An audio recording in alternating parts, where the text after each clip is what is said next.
Hey there, welcome to another episode of the Mr. Productivity Podcast. I'm your low energy host, Mr. Productivity.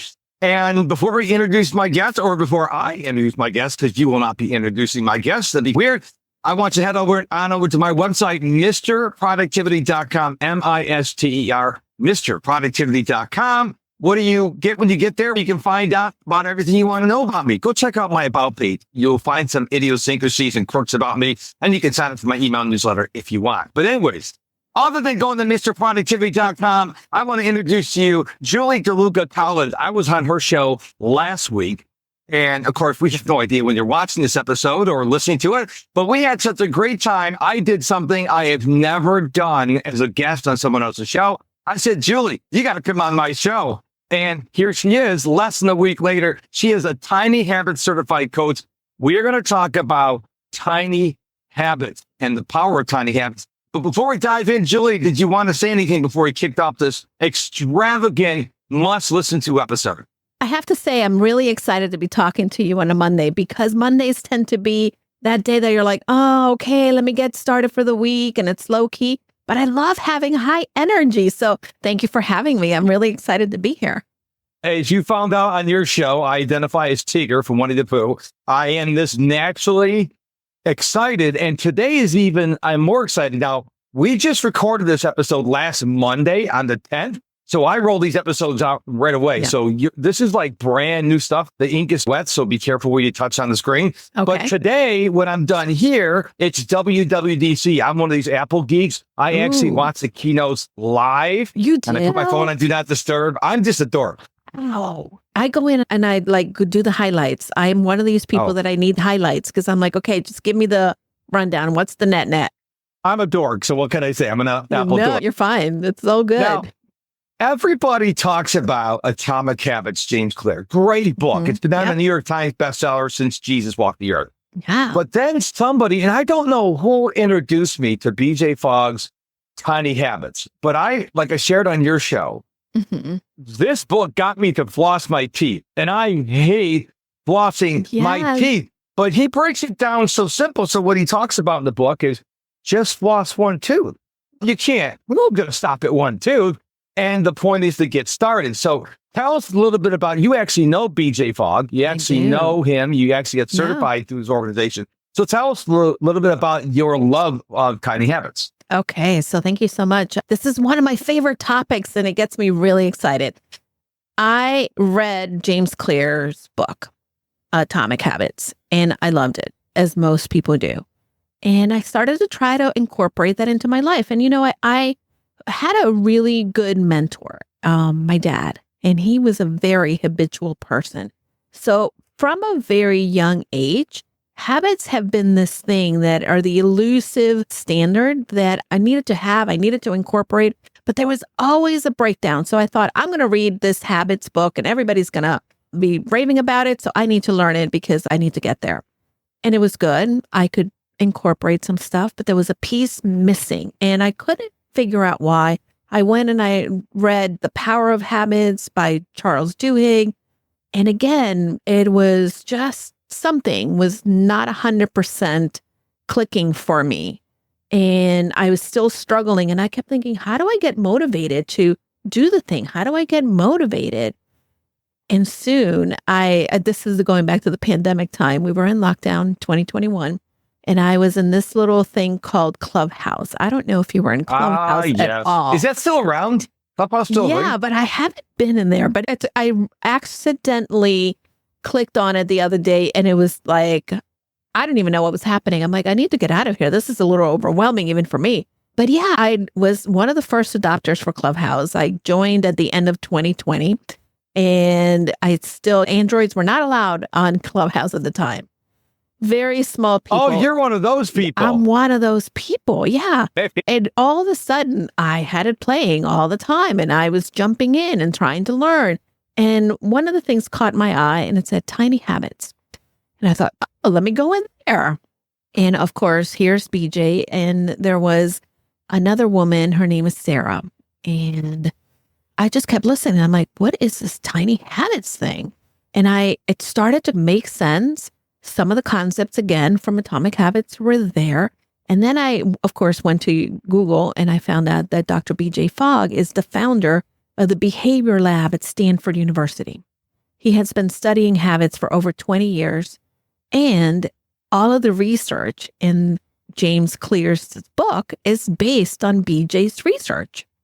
And I thought, oh, let me check this guy out. And I started to really be able to just listen in, learn. And at the time, I was also doing additional research for my book. My book is called Confident You, Simple Habits to Live the Life You Have Imagined. The way that the book is broken down is just the anecdotes of women and one cool dude who have had an impact in my life and who taught me their habits that made them successful and helped them build their confidence. So definitely I was incredibly fascinated by all of this.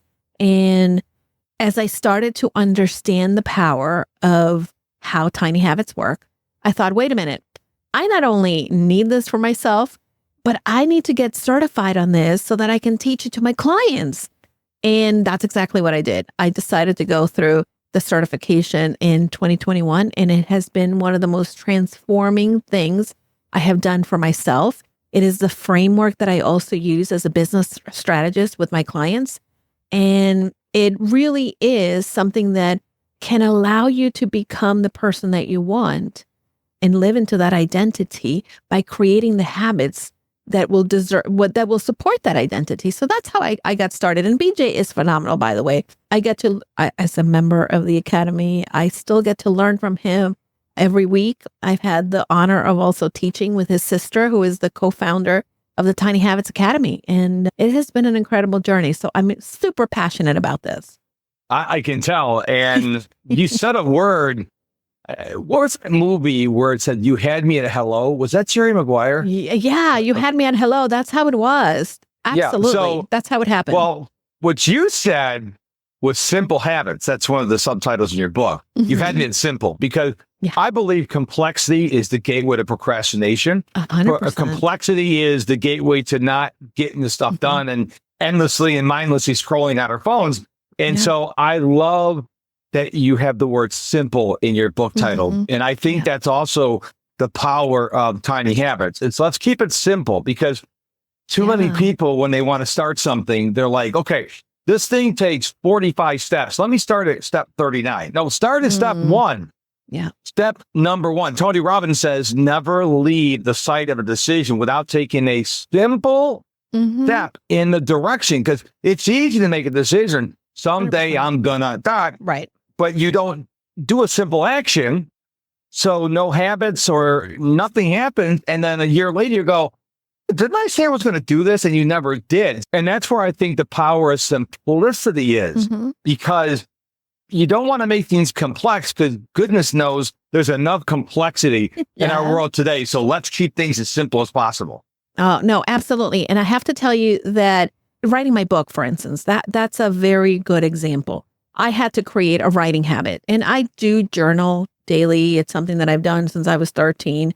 And sometimes I journal a lot. Dear diary, this happened to me. And sometimes I just, I got to get my stuff done. And this is what's on my list. Or this is the one thought that keeps going in my brain, right? When I think it, I put it to ink. And that's been really powerful for me. Now, when I started to write my book, you just don't have the book pour out of you. But I knew that I needed to create that habit. So what I started to do is what is it that I already do every morning? Every morning I meditate. So what I did is after I meditate, I'm going to open the document that I'm writing my book in. And that's all I was doing. And unknown to myself, I was using the power of tiny habits to do my writing. And some days I wrote maybe part of a chapter or completed a chapter. And some days I just wrote a couple sentences, but I really did not have to rely on the motivation to write. I had to write because that was part of what I was saying and I was going to do. And when you do what you say you're going to do and you give yourselves props for that, then that's what helps to create that habit. And that's really what Tiny Habits is all about. The ABC of a habit, the anatomy of a habit, is you have to have an anchor moment. So for me, it was my meditation time. And then I did the behavior, right? That's the B. The behavior was I'm going to write a really tiny step. I'm only going to open it and write maybe one sentence. And like you said, with the flossing of the teeth, right? You're going to keep going. Okay, if I'm doing this, I might as well keep going. And then C is you celebrate. And this is where a lot of people get stuck, because when we talk about celebration in the Tiny Habits Academy, and when BJ refers to it, it's not necessarily throwing a party or going crazy, but it's just saying, okay, good job, you did it. And giving yourselves that props, because when you do, then your brain says, oh, I like feeling good. Let me keep doing this because I'm going to get more of that feel good. And that's really what the anatomy of a tiny habit or of any habit is. One of the ways I track my habits, and I even track them well after the habit has been established because I like seeing the number go up. I use an app called the Streaks app. And so I've been running, for example, every day since August 29, 2017. I'm almost at 2,500 days. I don't need to track it anymore, but seeing that number go up every day is exciting. But you mentioned anchor habits. So one of the things I'm reading a book. I'm 59. I'll be 59 on June 21st. And I want to live to 110. And so what I'm trying to do is figure out, how do I embrace and learn how to experience longevity? So what I do is I do a single push-up every morning. Now it's a proper push-up. It's not one of these lazy ones. Yeah. One of these half-butt ones. It's actually a proper push-up. From there, I go to squatting for 4 minutes. So do a push-up, squat for 4 minutes. And then if it's a weightlifting day, I lift weights or I walk in my house, whatever the case is. But I start someplace. But for me, seeing these numbers go up, I also do farmer's walks. I just started doing farmer's walks about 5 days ago. And if you're not familiar with that, is you carry like a 5, 10, or 15 pound weight, or if you're stronger, you can carry longer.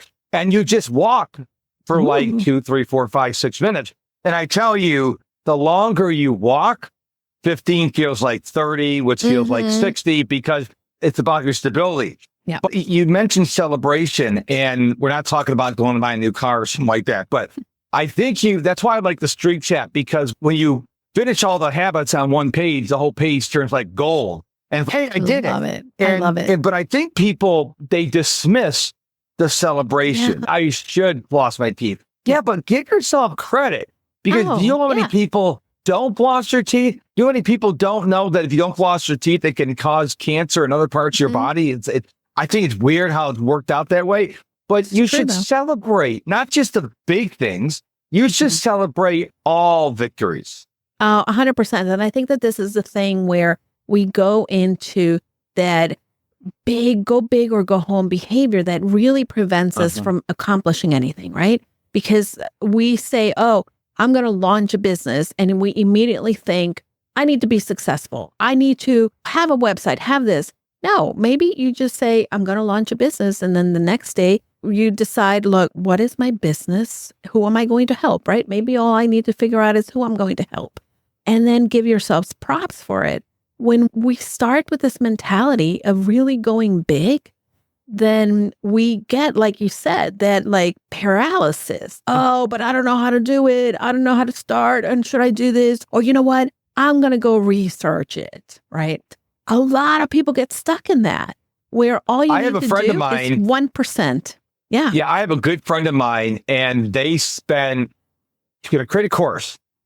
They spend so much time getting the right font, the right images, the right color scheme. And guess what? She did it for 90 days. Then she had to go get a real job, a real corporate job, because she started, I wanted to be perfect. First of all, there's no such thing as called perfection. No. But instead of getting interest and saying, hey, I'm creating this course and this is what I'm working on and stuff like that, she didn't tell anybody. And now it's done, but she can't sell it because her family needs the income. So don't do that. What you can do, and Noah Kagan writes about this in $1 Million Weekend, by the way. Oh, I love that book. The power of validation. See, I used to think validation was Julie telling me, Mark, that's a great idea. No, validation means you come up with an idea and you're like, okay, I'm going to charge $997 for this. But if you get in the ground floor before I even start building it and you pay me $197, okay, if I don't create it, you get your money back, but your price is locked in, but they give you their credit card number, that's validation. Now, sounds like a great idea. I may buy it. No, when they give you your credit card number, that means it's validated. And when I read that in Million Dollar Weekend, I'm like, wow, that's validation. Because when people say they will buy it, when you get the product done, they go, hey, Julie, you going to buy it? Now it's funny because now they have to pull the credit card out. So the power of validation 100%. is incredible. So don't waste your time creating this great product. Get interest going, see if people, and give them a really good deal if they get in and say, look, even if I don't create this, you'll get your money back. So you have no loss of risk. I just hold on your money for a little bit. And if no one pays you, then you don't go through and create the course that no one's going to buy anyways. Yeah. I have to tell you that when I launched my business, and I had been coaching here and there part-time while I was still in corporate, knowing that someday, right? But someday came, I got laid off. And the first thing that I did, I'll never forget. I got the call at 5:00 on a Tuesday. Wednesday, I was on my LinkedIn reaching out to people. And what I did is, and I knew I had a cushion, but what I did is I said, hey, I'm going to be consulting. I'm going to be doing some coaching and strategy sessions. Would you be willing to sit down with me? You know that this is one of my strengths. I'd love to give you a strategy session. And I just need a retainer. I collected a retainer from 3 people. Guess what? So I did that. And when I read this in Million Dollar Weekend, I thought, look who did that. Pretty brilliant. But again, I think that this is where people go wrong. They think that their idea is the be end of all ideas. And it could be a great idea, but it may not be the idea that people are willing to pay for. And that's 100%. the important thing that we need to pay attention to.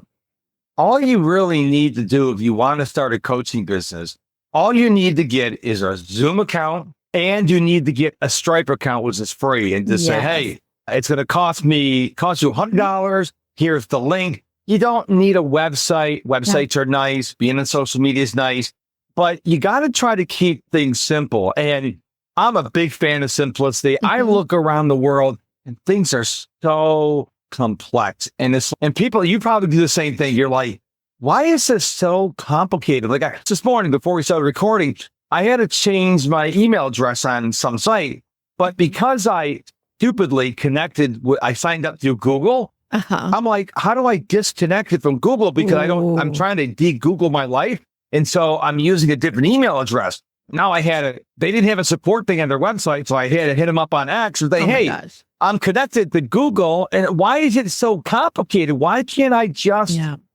disconnect? Another example, I just told my wife last night, when you're running out of room on your phone, whether Android or iPhone, why is there not a button that says, remove all photos from my phone? In other words, suck them up to the cloud. Just let me see the thumbnails. No, it'll do it automatically in the background, but maybe I just am in an important event and I'm running out of space. Why can't I just say, take all these videos, all these pictures, so I'll see the thumbnail, but they're no longer on my phone? Why has it got to be so complex? These are the things I understand, because complexity gets people going, forget it. I'm going to go do something else. Absolutely. I have to tell you an example of how and you're going to like this because I know that you like him on YouTube. I learned a trick from Ali Abdaal. And you know how we end up with our email like being so overcrowded, and then, I got to check email. And for me, I check email in the morning, in the afternoon, maybe half an hour, and I just skim through. But there's a lot of stuff that goes on open. I did it a few weeks ago because it was getting to the point that I'm like, I got to check email. And even though I only do it for half an hour, I was getting really overwhelmed because the number was going up. So I went in and I set up a rule so that anything that had unsubscribe in the body of the email, it would just take it out of my inbox and put it in another random to check. And then when I went in and I started to look at all the stuff that was in there, I'm like, you know what? If anybody needs me that is in this that I'm about to delete, don't send me another email. So I just deleted, and it was so freeing. And we're so afraid to take an action like that because, what if? So what if, right? Just like the person that keeps all their clothes. And by the way, I have been guilty of that because someday maybe I'll need it or I'll fit into that. If you need it or you'll fit into that, you'll get another one that's even better. Yes. I want to say one thing on the email. So I'm really protective of my email, but every once in a while I'll go in my email inbox. I'm like, why am I signed up for all these emails? And I'll just go through unsubscribe. They may be really valuable email, but I don't have time to read them. What am I going to do? Keep archiving them? Keep snoozing them? If I find myself moving things to a folder or labeling or snoozing for a week or two, I'm like, unsubscribe. Because guess what? If I really wanted the information, I could really find the information again. But we are inundated with so much stuff. And I just challenge the listeners or the viewers, if you keep archiving or deleting emails that you signed up for, including mine, including mine, then just unsubscribe, because most email service providers like me and Julie, we're paying for those to send you emails. If you're not reading it, it's not going to hurt our feelings if you unsubscribe. Because when people say, I signed up to your email list, I'm like, why? I don't get paid for it if you do it. They're like, hey, I signed up. I'm like, okay. Celebrate. Yeah. I don't understand. I don't understand. I want you to sign up if you're going to read the emails. But if your inbox has 99,999 unread emails, you're probably never going to read my emails. So just follow me on social media. It's funny is I've gone through these periods. Everybody tells you build your list. Now I'm down to 2 metrics. I'm to how many calls, like I offer people who never taken advantage of this, they get a free 45-minute call with me. Now, you got to put some criteria. It's not just anybody. And people give me their credit cards. Those are the 2 metrics. I don't care how many people view, comment, share, repost, subscribe.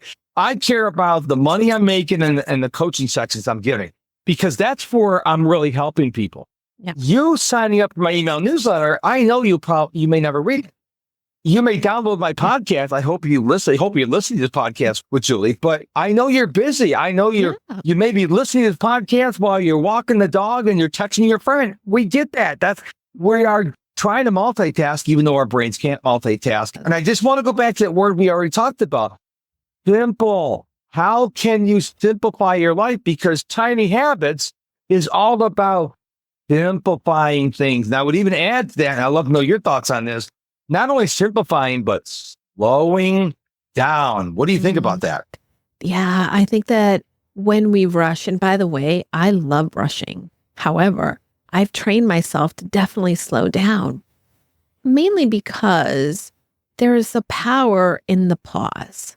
There's so much power in pausing. And again, as I'm getting through an activity, and maybe we want to hit send, maybe we want to get through the next activity because we're going to feel so productive, right? What we need to do is just take that moment and not rush through something. Sit on it for a little bit, and you'll see that what you thought was the sky is falling today may not have that much of an influence in what is going on in your life tomorrow. And when we create the sense of urgency for ourselves when there is no urgency, then we're really taking a toll on ourselves and our spirit and our frame of mind. And for instance, I started to wear a little uniform for myself daily. Why? Because I don't want to drain my brain of like having to think, oh, what should I wear today? Or what Mark earrings should I Zuckerberg wear? does it. Steve Jobs did. Absolutely. And I thought it was crazy. And then someone said, oh, you should have a capsule wardrobe. I'm like, oh, that's crazy. I have a beautiful big closet that can fit all the clothes in the world. But what I'm finding is that if I wake up in the morning and I'm trying to get ready for the day, I don't want to have to think about, okay, what am I doing today? Who am I meeting? What should I wear? So I pretty much stay on brand. Pink, red, black. Those are pretty much the colors you're going to see me wear. Why? Because they go with each other. They're on brand. I don't have to think much, and I'll just grab it and go. But it really is, find the ways in which you're giving your brain a break so that you have the energy and bandwidth to be able to invest into the things that actually give you more bang for your buck. We were actually talking about this before I hit record. So when I was on your show, I always wear an all black t-shirt. Yeah. But on my show, it's my show. So I wear my shirt that says, because I'm a big TOA guy.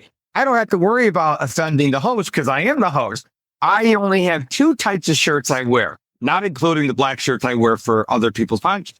I'm a big Man City football fan, the Premier League European football. So I have a whole bunch of their shirts. And then I have a whole bunch of shirts that are it's got AR-15s on it, Glocks on it, all kind of shirts I wear. People know, okay, what shirt's he going to wear today? It's going to be a Man City shirt. It's going to be a shirt about guns. That's how I am. And I don't have to think. I have all my shirts like Marie Kondo in my, and the new ones go in the back, the clean ones go in the back, and I rotate it. And I don't worry about, I'm not here to impress you. I'm married to my wife who loves me. I'm not trying to impress people, even though I get all those, I'm sure you get those DMs from guys saying, hey, baby, I get them too.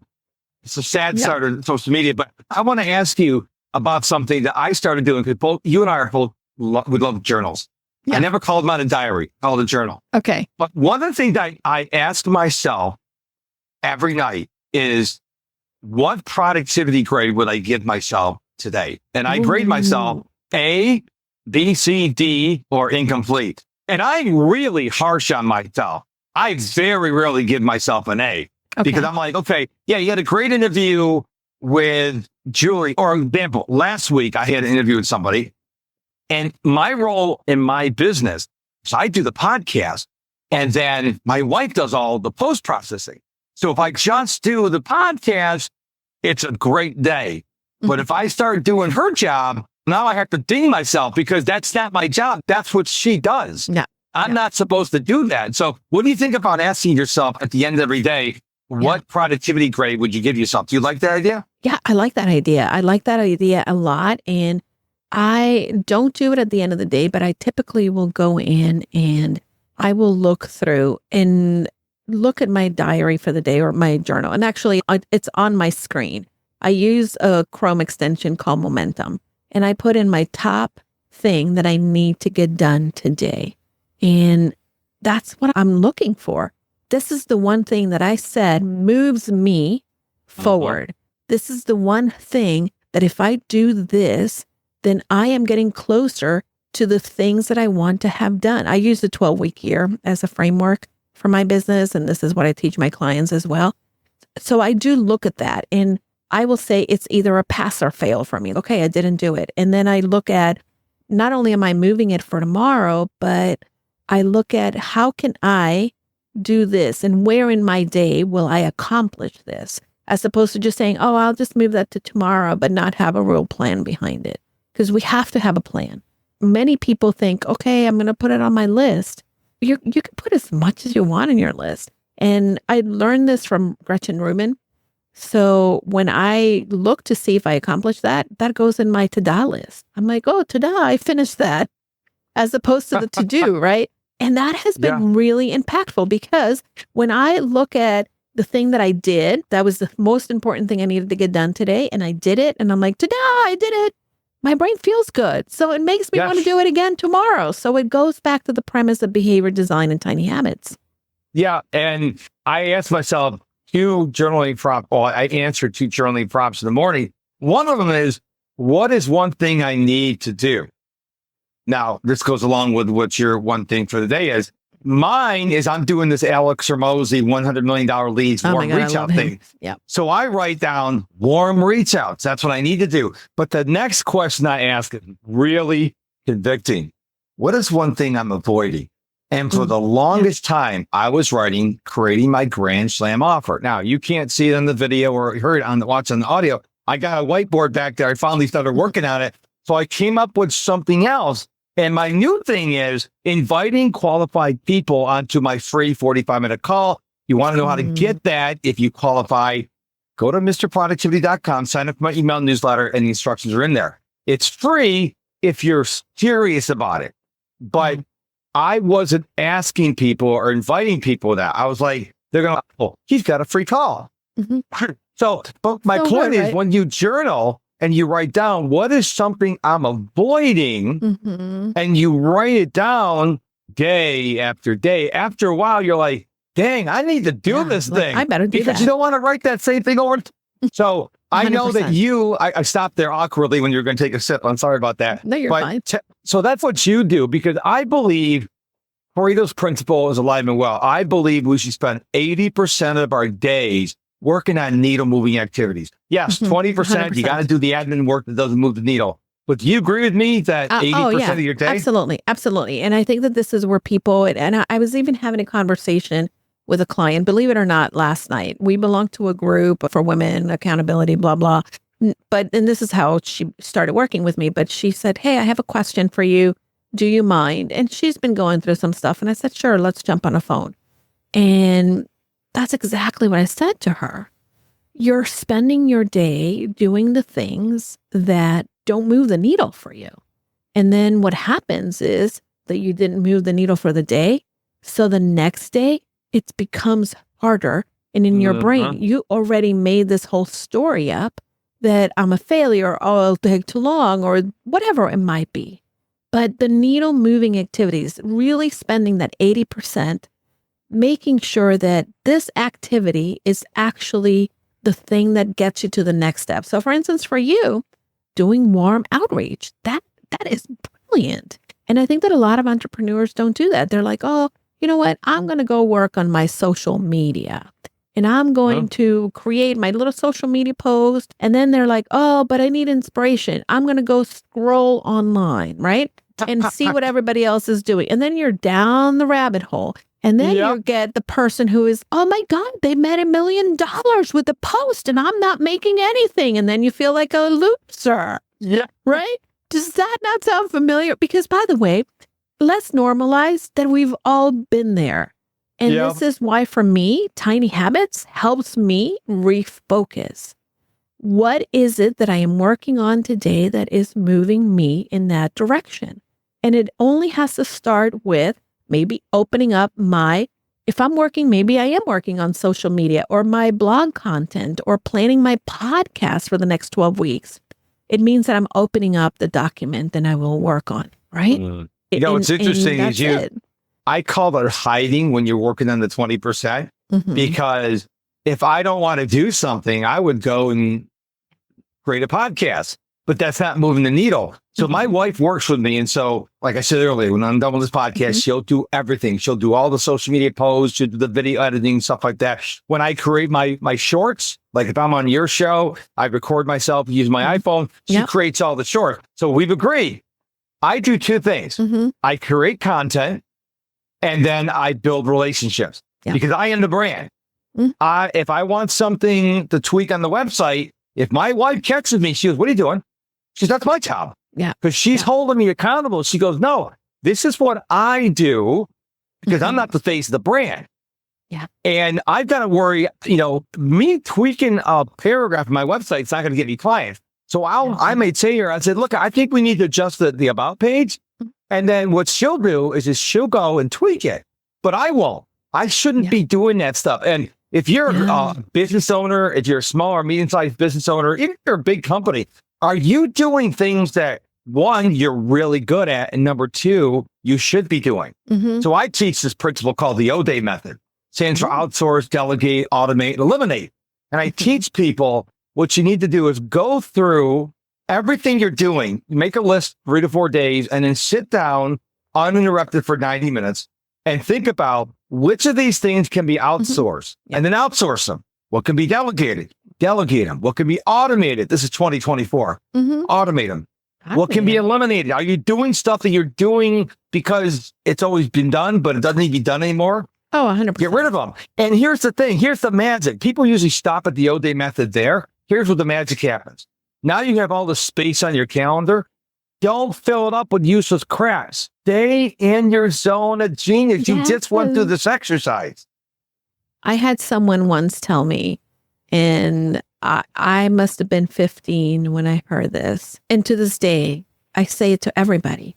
Do what you do best and delegate the rest. Yes. When I climbed the corporate ladder, honestly, that was one of the things that helped me get to the next level of every position. Knowing that my zone of genius is the relationship building. My zone of genius is actually the big picture strategizing. My zone of genius is actually delivering the service to my client and coaching them. My zone of genius, honestly, is not the podcast production. It is not I will write out the social media, but I give it to somebody else to do the graphics and all that and schedule it and do all that minutia. Not that I don't know how, because I had to learn how so I could teach that person. However, very similarly, my husband and I have a very similar relationship to you and your wife. He does the tech and he does the thing. And then we have other staff that we work with, but I'm the talent. The talent is up front. The talent that talks to the people. The talent is putting their self out there. Do you feel that when you're in your zone of genius? Because I know what I feel. I want to know. I want you to answer first. Yeah. When you're doing things in your zone of genius, do you feel less stress? Oh, 100%. Yeah, me too. It's like you dance through the day. I will tell you, there is so much that people put in their plate. And I love that you talk about the do, the delegate, the delete, because that's what people really don't incorporate into what they're doing and into their business. This morning, I actually dropped off my husband at work and I had an errand to run far away. And on the way home, I actually took the long way home. I said, "No, take the highway."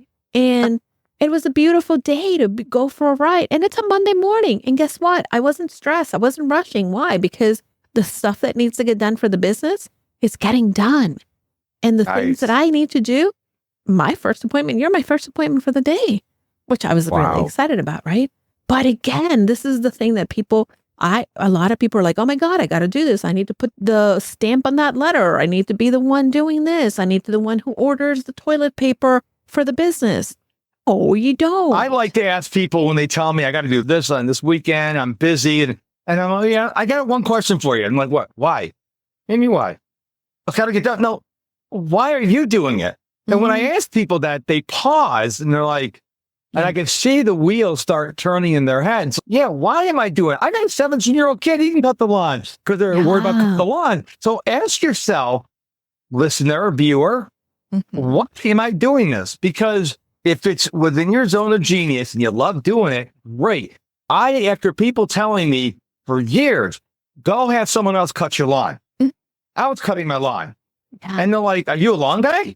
I'm like, "No." Guess what? I pay this guy $40 every time he comes out. He does a way better job than I do. Yes. That's his zone of genius. Why? So when he's cutting my lawn, I'm actually doing what I'm supposed to be doing, being the brand of my business. Yeah. I love that you said that. I was just going to give you the example before you talked about your lawn. My husband, again, he works in the business and we have a podcast production and he's wonderful at what he does. But all of last summer, he was so stressed because it's like, "Oh, I'm sorry, the lawn really needs to be cut." I'm like, I'm going to get somebody. He's no way. I do the lawn here. I'm like, "You got to be kidding me." So we really butted heads on this. And you know what I did at the beginning? I met her at the end of the summer, last summer. And I thought, you know what? This girl, she lives down the street. Her parents live there. She's 20 something. And she wanted to start landscaping. And she put signs everywhere. So then I actually called her and I said, "Hi, I saw your parents' lawn. But I also noticed that the signs that you have, they're very difficult to read. I said, I can't see the number as I'm driving. You need to put a big QR code in the middle of it so people can scan it." Yes. Okay. Yes. So anyhow, then I texted her and I said, "Hey, are you doing lawns?" And she said, "Yes." I said, "Perfect, you're hired." So I hired her. And my husband's, "You did what?" Oh, and I have to tell you, best thing ever. I can go outside and he can do what he's doing because he still has a full-time job and he does his tech and podcast recording and editing, whatever. But now he can sit outside and have a drink with me as opposed to, "Oh, I should be cutting the lawn," or, "Oh my, what are the neighbors going to think that the lawn is not done?" And the one thing that I pointed out to him, we were pulling out of the driveway, and then all of a sudden I'm like, "Look at the edge on that lawn. That's really good." And he's, "Yeah, I never got to do that because it's so annoying." And I'm like, "See how nice it is that we have it and that we didn't it's nothing. And it's helping her because the bottom line is when you delegate to somebody else, that person, that's what they love to do." I saw a YouTube video last night. I love comedy videos. And this guy was talking about how his wife likes to cut the lawn. And so when she came up to him and said, "I want to cut the lawn," he goes, "Okay, but first you need to go to all the neighbors, let them know that you're the one that wants to cut the lawn so they don't think, who's it?" Yeah, I thought that was hysterical. Yeah, one of the things I want to get, I think I first heard this from Dean Graziosi. I want a home executive. So one of the things my wife won't do is have someone shop for us because she's really picky about her meat. She's really picky about the vegetables. Yeah. And I'm like, I want to get to a point where I can have a home exec. You train them how to shop. Yeah. And she goes, okay, then I'll let it go, because I said, I'm finally almost got my wife, and she edits this, so she's going to laugh at this. I said, stop shopping for the sales. If you want to buy, I don't care if you have a coupon, it's on sale, buy it. Like, I only have 16.9 ounces of Diet Coke. I don't want the 2 liters. I don't want the cans. I don't care if they're on sale, because I believe part of it is a money mindset, it's a scarcity mindset. If you're always shopping for sales, I want Diet Coke, but I'll get this. It's got Diet. So my point is, there's ways that you, I know where it's going. I lost my train of thought. Every time you go shopping, it's costing you money. Yeah. So if you go from one store, it's $1 cheaper at the other store. Oh my gosh. Your time is worth something. It's in your car and driving away. You're better off buying it at the first store, because I don't think you and I get this, Julie. 100%. Your time is worth something. Yeah. I have to tell you, and I know your wife is going to listen to this. Nobody else can do the shopping as well as I do it. And I have to tell you, I will shop and I have to okay, is this one better or is that one better? And I stopped shopping. First of all, I hate doing it. And once I'm there, is this choice better than the other one? Yep. However, now I'll go to Trader Joe's. I don't mind Trader Joe's because I'm a New Yorker, so I'm in and out. I don't have to go to the big grocery shops like we have here. I go in and I go out. Now, I have my groceries delivered. And what? It's going to be like $5 extra, and then I'm tipping somebody else another $5. I don't care, because my hourly rate is much higher than that extra $10 that I'm going to spend. And if I can take that hour and spend it in front of someone that needs me and is going to make an impact for them, then it's a win for everyone. 100%. 100%. And someone may be listening to this and go, I don't know what my hourly rate is. Then pick one, $50 an hour, 70. Absolutely. Pick something, because you pick that number. We already mentioned the word anchor. You anchor. Okay, I'm going to say I'm worth $75 an hour, which is not a lot of money. I'm worth $75 an hour. Then when you say grocery delivery is $25, that's expensive. No, my rate is $75, so I'm saving $50. But you got to have that anchor of what your value. And please don't overthink the number, because you can change it. And I know I can just imagine people going, a piece of paper, 25, no, maybe 30, 32, 50. No, don't overthink it. Don't it's overthink the worst thing you can do. Don't overthink it. This is the one thing too that I did when I launched my business. I'm like, what are my rates going to be? And of course, I do have a system that I teach people, but I basically went, and when I used to speak and someone would pay me or pay the company that I worked for me to come in and do the work, this is what we charged per day. It was a $10,000 day for a couple hours. So what is that for me? And that's how I started to figure it out. And don't overthink it. Just pick a number. Find out what your freedom number is for what you want to make in a year, divided by the number of hours you want to work. And I hope you're not putting that you're working 24/7, because you shouldn't be. Or 40 hours. If you're an entrepreneur, you became an entrepreneur for the freedom. Yes. So decide what your schedule is going to look like. Yes. And then back into the number from there. That's the best thing you can do. I'm glad you said that, because the only sport I watch is the real football, which we call soccer in America here. And most games are on Saturday morning because they're played over in Europe. Yeah. But every once in a while, they'll have a game during the week and at 2:00 in Houston time. And I will watch a game and people go, aren't you supposed to be working? I'm like, dude, I'm an entrepreneur. Right. I scheduled my day around this game. Like I told you, I'm going to watch WWDC. It's on my calendar. So I work before WWDC and I work after it. You can do that when you're an entrepreneur. So 100%. If your kid's recital at school is at 2:00 in the afternoon, you don't have to ask permission off. You just go to your schedule, make sure no clients can book, and then you go to it. I love the freedom. I am not wealthy like Mark Zuckerberg or something like that, but I love freedom. And I think people don't talk about the freedom. I think the guy I've heard talk the best about it was Gary Vaynerchuk. He said, I know people who make $50,000 a year. They go to all their kids' events. They're always home for supper and they're happy. And I know people who make $50 million a year who are miserable because they're always gone. And I'm a big fan that, and I'd love to know your thoughts on this. I think it's more important to chase happiness than money, because if you chase happiness, I think you are wealthy. Absolutely. I was just going to say, as you were speaking, that's exactly what, for me, the definition of success is. My definition of success is being able to call the shots. No one can book an appointment with me on a Friday afternoon. Why? Because it's 5 o'clock somewhere in my house. Or I want to sit outside with the dogs, or if it's winter, I want to cuddle on the couch and read a good book. And that to me is success, because I am not worried about that. Oh, how much money do I need to have in the bank? We may not have the money that Mark Zuckerberg has, but we have the freedom to say, yes, I will work with this person. No, I won't. I want to be able to sleep late on those days, or maybe go out to lunch with a girlfriend.